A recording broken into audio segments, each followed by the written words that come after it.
That was fighting for gay rights, and people were killed. Nobody was killed at Stonewall. Nobody was killed. Before we start, I want to thank MINNIE COOPER for agreeing to let me interview her for the making of this video. She now becomes the second inductee into the Hall of Fame of Queens interviewed by Green Gay, so make sure to show her some love in the comments. That being said, out of all the international queens I've seen, MINNIE COOPER is one of the messiest in terms of the amount of TV moments that she gave us. On her season of Down Under season 2, she managed to have conflicts with almost every queen that was in the cast. Despite this, she also had a constant upbeat personality in every moment that she was on screen. So it was hard not to pay attention to her as a viewer because she was always speaking her mind when she felt she needed to defend herself, or when trying to get RuPaul to laugh, which she succeeded at many times. So let's get into the chaotic world of MINNIE COOPER. But before we start, this video is sponsored by Broom. It's important to remember that your well-being starts from within. That's why Broom focuses on making sure that you're staying on top of your body's health. Broom is a fiber-based supplement that contains a blend of dietary fibers that help bulk your stool and promotes healthy bowel movements. I've actually used Broom for a couple weeks now, and it's been a complete game changer. As someone that's always been iffy about trying supplements, I can honestly say that Broom has made a noticeable positive difference in my life. Broom focuses on using natural goodness, which is why their formula is carefully crafted with a powerful blend of ingredients, such as psyllium husk that keeps your bowel movements regular, while aloe vera soothes your gut. Probiotics work their way in supporting a healthy gut flora, and flax seeds bring their antioxidants and anti-inflammatory benefits to the mix. Plus, using Broom is a breeze. Just mix 1 scoop with water, juice, or your favorite beverage. Make sure to stick to the recommended dosage for best results. Right now, Broom is giving away a 65% discount on select products, and if you use code GREENGAY10, you can get an extra 10% off. Honestly, you should just try it out. That way, we can all brag about having healthy colons together. Now, back to the video. When we talk about the English-speaking international franchises, Down Under is one of the franchises that tends to be referred to as sort of the ugly child of the RuPaul-hosted seasons, which can be true, but only to a certain extent. It's hard to compare the drag from other countries to the drags we see in the United States, because it's literally completely different cultures, and even different levels of quality. Yet, I wouldn't say the caliber of drag we see in the Down Under franchise is the reason it gained a mixed reputation among fans. One of the things that has made the biggest stain on the Down Under franchise was season 1. This season was the first taste that international viewers got to see of the Australian and New Zealand drag scene, and it ended up getting a legacy of being one of the worst seasons of Drag Race, mostly because the season was filled with a lot of questionable choices, like them eliminating Art Simone on episode 2, only to randomly bring her back by the 4th episode for literally no explained reason. They just brought her back, and that was sort of it. Then there was Anita Wiglet, who was probably the biggest fan favorite of the season, but ended up getting eliminated pretty early on a challenge that many thought the judges could have given her some leeway, being that she was providing such good TV and had a great personality that was endearing to most people.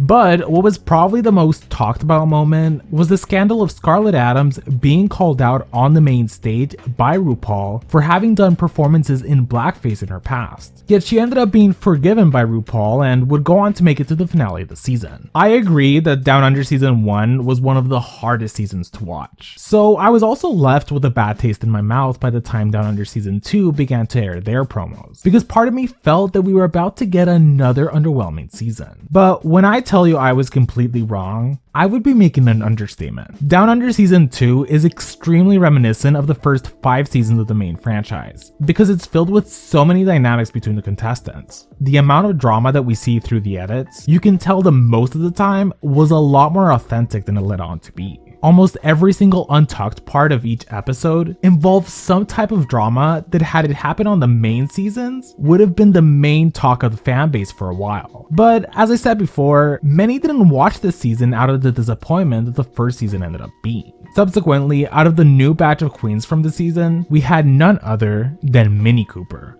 A queen that was sort of controversial to many viewers from the amount of conflicts that she had with so many of the other contestants. Yet, to really understand Minnie's trajectory on the show, we have to understand some of her backstory. It's no secret that MINNIE COOPER was the oldest queen within her cast. Along with that came a legendary status that she had gained within the Australian drag scene. her achievements in the art form preceded her, which created a lot of respect for her among newer entertainers. A big part of this was her childhood being filled with so much support. Minnie's mom was extremely supportive of her growing up. For example, it was very obvious that Minnie's interests tended to gravitate towards what society considers to be feminine attributes. Despite this, she was never discouraged to pursue the things that she loved. Her mom even signed her up for dance classes. My mother was an incredible mum. She let me dress up. She never discouraged, took me to dancing on practically no money because my father was a gambler.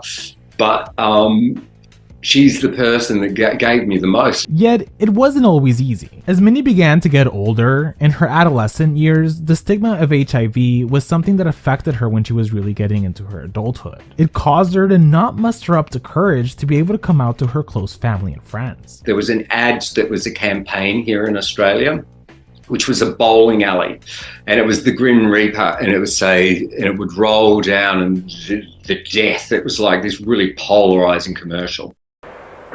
The fact is, over 50,000 men, women and children now carry the AIDS virus.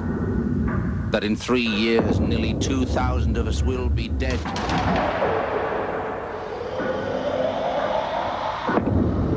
That if not stopped, it could kill more Australians than World War II.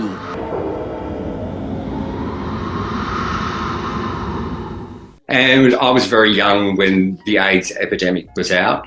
And my brothers and that used to call me Rock after Rock Hudson died. Like, it was like that. So I was already getting that kind of shame from them. But probably what affected Minnie the most during this period was the death of her uncle, aka her mother's brother. She mentions that when she attended her uncle's funeral, she had been told by many of her family members that he had died from cancer. And it wouldn't be until the day of the funeral that she found out that he had actually died from AIDS. And then my uncle passed away, and we were told he died of cancer. And then on the day of the funeral, my auntie Lorraine had told my mum, no, he died of AIDS. And I remember seeing my mum howling, and I thought, oh my God, I could never do that to my mother. So there I sort of dug myself into this, because the person want to hurt her like that. It took me years to get over that shame and stuff. Which is a big reason why Minnie would go on to never come out to her mom, keeping the truth about her sexuality a secret. It took me back to my 15-year-old self, where I realised I still carried all that shame about being gay and doing drag. I wish I understood at 15 what I know now. Shame has really stopped me from having the best possible relationship with the person who loves me unconditionally, my mother. From that day onwards, I started to be kind to myself and talking about my shame to set me free of it. I haven't always been the best son because of it, but things are definitely getting better. I know she would be so proud, and I look forward to the day that I can stand in front of my mum and say, wholeheartedly, I am what I am. Thank you for listening to my story. I also noticed a lot of people nowadays don't really like talking about the AIDS crisis, since to a lot of the youth it's something that's in the past. So they can't conceptualize the gravity of what that situation actually was or why it's still relevant today. But every day, new people are getting diagnosed with HIV. While it's true that it isn't the end of the world anymore, it's still a very life-changing thing that comes with a lot of stigma. So we shouldn't ever have to stop talking about it. Anyways, back to the main topic at hand, Minnie Cooper would have to deal with this sort of shame that came from being a queer person and living through the height of the AIDS crisis, until eventually finding her footing as a drag artist. From what I hear about many queens is that the drag scenes in different cities can vary between being extremely competitive or very friendly. In Minnie's case, she was welcomed with open arms by the drag community in Australia. Yet there was only one negative. Minnie started drag over 20 years ago. If you think that the art form of drag is controversial today, back then it was even more of a non-socially acceptable thing, which made it a bigger political statement. So I guess it makes sense that the drag community was a lot more united. Over the next 20 years, she would grow her name within the scene and solidify herself as a staple within Sydney. By the time RuPaul's Drag Race Down Under came along, within the world of the Australian drag scene, Minnie had already built up a pretty big reputation even before she made it onto season 2. One of the most nerve-wracking time periods for queens that have been on the show is right after filming is finished, because they then have to wait months before any of the episodes actually air. They are essentially left wondering how they are going to be edited, what moments are going to be shown, what isn't going to be shown, until finding out, along with the rest of us, what the final product is going to be. So once the season actually does begin to air, it's sort of a relief to a lot of them, but it's also really tense since they're finding out what type of edit they ended up getting. On July 30th, 2022, the first episode of RuPaul's Drag Race Down Under Season 2 aired. With it, we got a bunch of new entrances, specifically that of Minnie Cooper, whose entrance look she actually had all the way from 2004. It also makes sense that she already had a race car driver outfit in her closet, given that her name is Minnie Cooper, which fits with her brand. You could tell after Minnie walked in that most of the queens in the room automatically knew who she was, especially Beverly Kills, who pointed out that they had worked a couple gigs together prior to filming. Yet it's shortly after the entrances are done and Ru finishes her walkthrough to tell the queens what the first main challenge is going to be, that we're introduced to one of the main themes within the episode, which is the topic of ageism in the drag community. Now, ageism is of course something that goes way beyond just the drag community in itself, but it's interesting to see how as soon as a queen that seems to be a lot older than the other queens is immediately asked about her age, or how in this episode the younger queens wasted no time to call out the fact that they were young and that Minnie was the oldest one in the cast, which I guess could also just be a simple joke, but as Spanky Jackson points out in her confessional, it is the older queens that have paved the way to make it okay for younger queens nowadays to be able to freely dress in drag and walk down the street. So it's people like Minnie who should get more treatment of being sort of icons. Yet most of the younger queens nowadays only view famous Ru girls who have competed on RuPaul's Drag Race as their icons and pay their local legends dust, which is a pretty fair point to make. For the first episode, they were tasked with a sewing challenge. Part of the audition process for Down Under seasons is that each queen must include in their tape an example of them putting together an outfit of some sort. Despite this, Minnie, while she did have some knowledge about sewing, she wasn't exactly a seamstress. So she'd go on to rely a lot on the hot glue gun to staple together her outfit, making a runway look that was deemed safe by the judges, allowing her to survive the first elimination. By the next episode, we got to see one of the first of many conflicts that involved Minnie with the other cast members, specifically against Aubrey Have, who called out Minnie for not knowing how to sew, and instead stapling together an outfit, yet having the nerve to critique other girls on their looks. Minnie has pointed out that throughout the filming, she felt a disconnect between her and most of the younger queens in the cast. There was also a moment between her and Pomara Fifth, which brings us to the topic of the whole dyslexia controversy.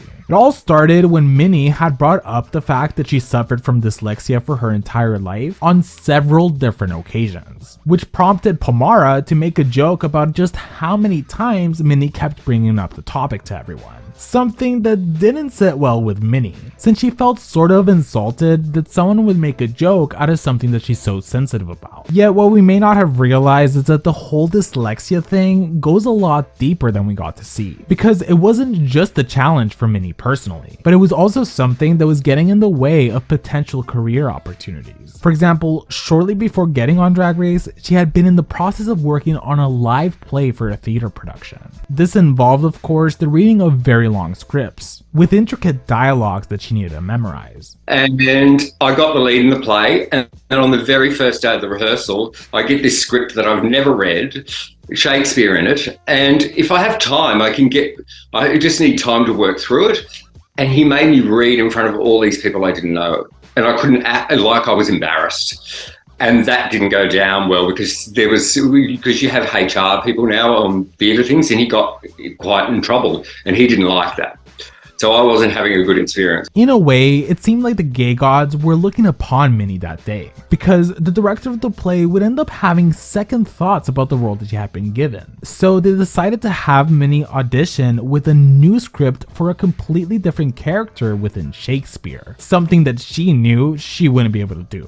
Yet it's soon after that she got the call from Drag Race saying that she was officially part of season 2. So she decided that she was now going to focus on preparing for that instead. Subsequently, it was experiences like that of the play that made her feel the need to constantly mention to the other queens about her dyslexia, so that they knew that she may not learn stuff like scripts at the same pace as everyone else. That same week, they had to do an acting challenge, resulting in Minnie placing within the top 3 of the episode. Yet the moment she got back to Untucked, there was already even more drama waiting for her, when Pomara 5th called out Minnie for previously making a big deal about the whole dyslexia thing, when prior to the show, she had heard rumors that Minnie had been talking trash about her behind her back at some gigs. When Pomara called out Minnie, it is one of my favorite moments, because it really brought to the forefront just how chaotic Minnie was, or at least in terms of the edit. Pomara says that outside of the show, Minnie and her had worked together at some club gigs, and that she had heard from another queen that Minnie had made a shady comment about her behind her back, which leads to Minnie not only confirming the shady comment happened, but also seems to turn the tables against Pomara by saying that the person responsible for making Pomara feel bad isn't her, but the person that told her.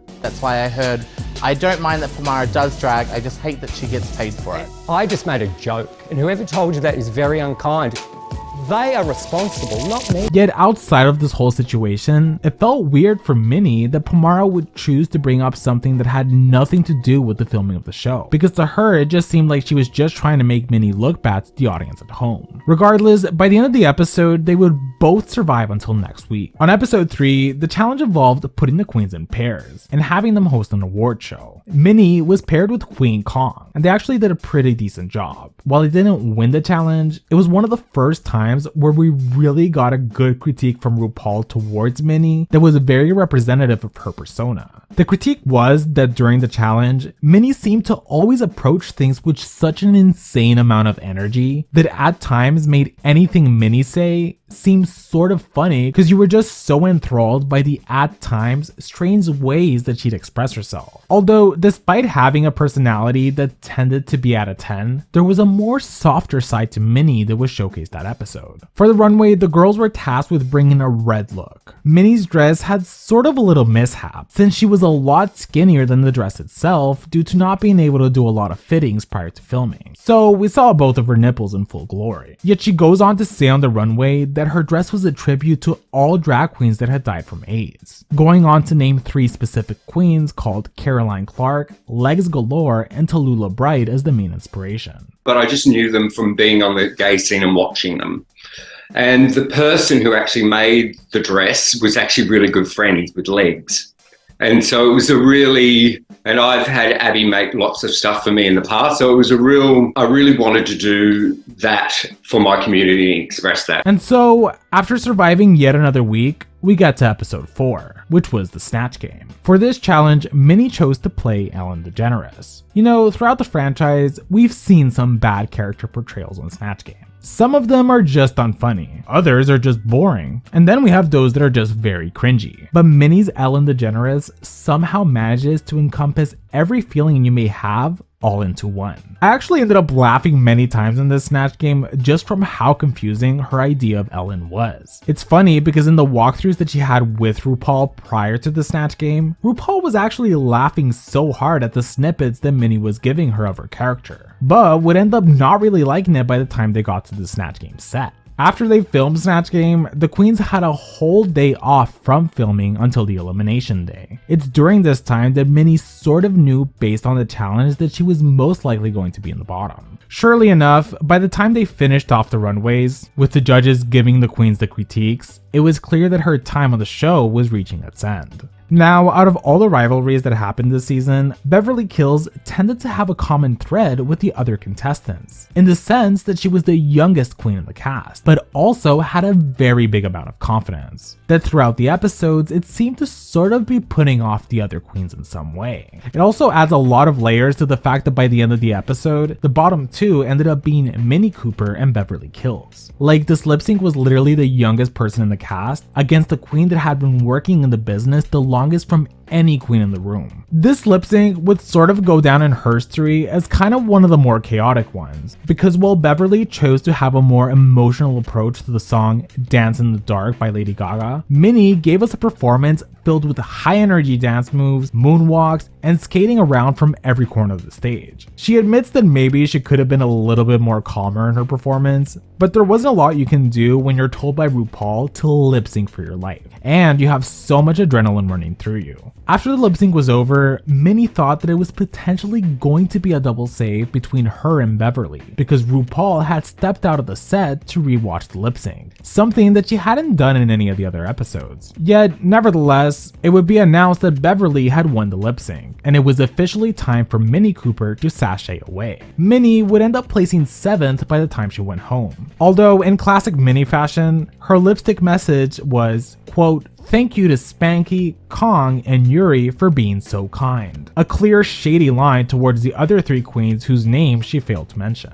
Of course, even then, the conflict between the queens has a lot more to it than we as viewers get to see. Much of the intricacies in their relationship gets lost within the edit, so it's important to take a lot of this with a grain of salt. Minnie looks back at her time on the show with a lot of mixed feelings. Part of her is proud of the things that she was able to showcase, but at the same time, she feels that the edit didn't portray her as the person that she truly is, which tends to be the case with reality TV. Because what I really struggled with from doing the show is that it did not represent me at all, me as a person, my art.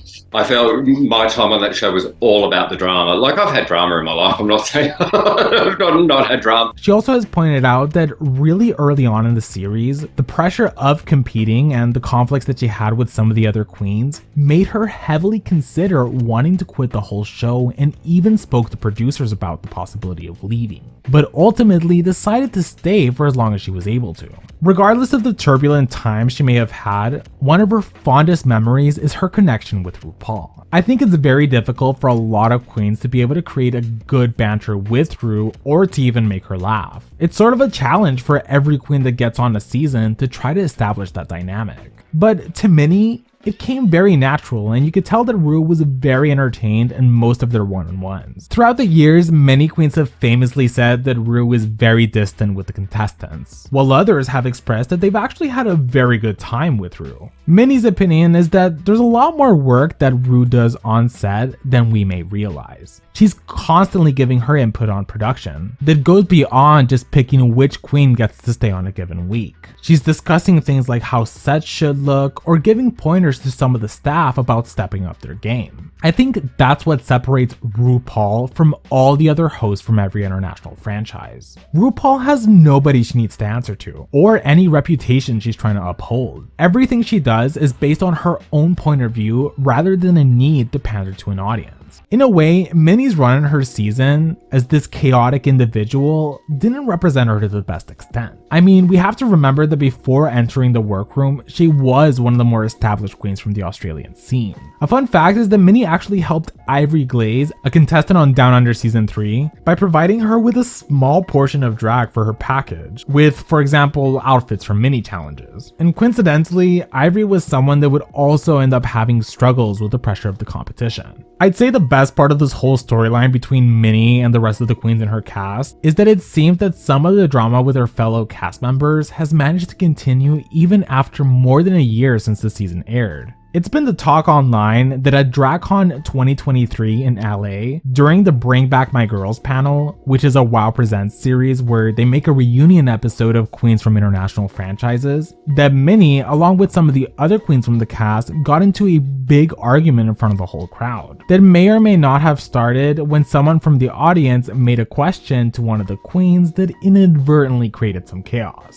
We won't actually be able to know the extent of what it was until the episode airs, but keep an eye out for it because I personally can't wait. Now, in conclusion, I know that most of the time when a queen gets eliminated, it's extremely common for people to be like, she needs to be on All Stars. But guys, Minnie is one of those few queens that seems to not think twice when it comes to voicing her opinions. And I have a feeling that if we saw her on a Versus the World season, we'd be getting some drama that we desperately need. So comment down below if you'd like to see it happen. And special thank you again to Minnie Cooper for agreeing to be interviewed by me in order to get some more perspectives about her time in drag as well as her run on the show. And let me know who you think will be the third inductee into the Interviewed by Green Gay Hall of Fame. Thanks again to Cole and Broom for sponsoring this video. Make sure to click the link in the description to get your discount. I want to take a moment to thank my patrons. In the Elite Pink Squad, we have Matthew Burns, Gay Uncle, Wendell Norris Realtor, Tyler Hendricks MD, Poppers Alberta, Sari Tish, and Natasha De Leon.